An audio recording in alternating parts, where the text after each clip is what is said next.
हम एक ट्रेडर की साइकोलॉजी को समझने की कोशिश करते हैं, वो कैसे काम करता है। देखिए, ट्रेडर जो होता है उसका सबसे मेन पॉइंट क्या होता है? जल्दी से जल्दी, ज़्यादा से ज़्यादा मार्केट से पैसा उठाया जाए। ये होती है एक ट्रेडर की साइकोलॉजी।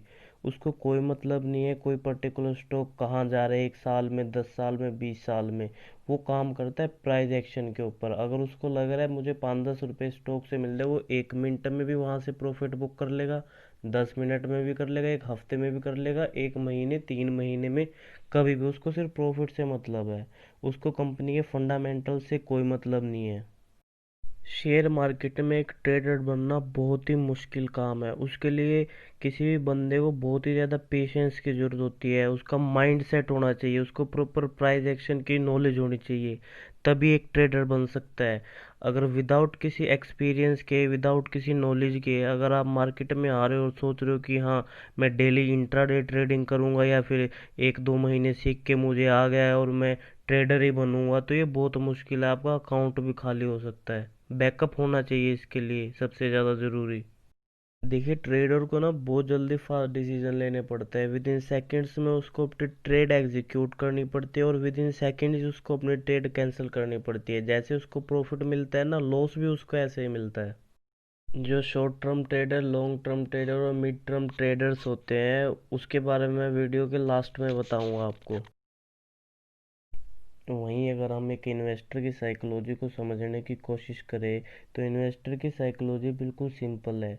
इन्वेस्टर क्या करता है? वो कंपनी के फंडामेंटल्स को चेक करता है। कंपनी के ऊपर कर्ज कितना है, इंस्टीट्यूशनल इन्वेस्टर्स की उसमें कितनी स्टेक परसेंटेज है, किस किस बड़े बड़े बिग प्लेयर्स ने कौन से किस किस ने इन्वेस्ट किया है, मंथली ये कितना रिटर्न दे रहा है, ईयरली कितना रिटर्न दे रहा है। उसको प्रॉपर स्टडी करता है, प्राइस एक्शन देखता है कि भाई हाँ 1 साल में ये कितना जा सकता है, 5 साल में, 10 साल में।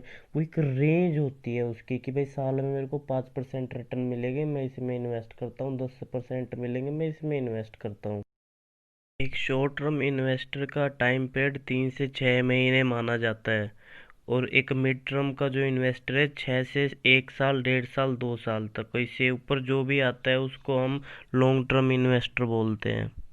इन्वेस्टर का एक प्राइस रेंज होती है, प्रॉफिट रेंज होती है उसको, कि हाँ मेरे को 5%, 10% अगर मेरे टारगेट्स हिट हो रहे हैं, तो वो उस पर्टिकुलर कंपनी या स्टॉक में से एग्जिट कर लेता है, और कोई अलग ये देखता है कि कौन सी ऐसी कंपनी है जिसके फंडामेंटल्स ठीक है, उसमें मैं इन्वेस्ट कर सकता हूँ, वहाँ से मेरे को अच्छा प्रॉफिट मिल सकता है।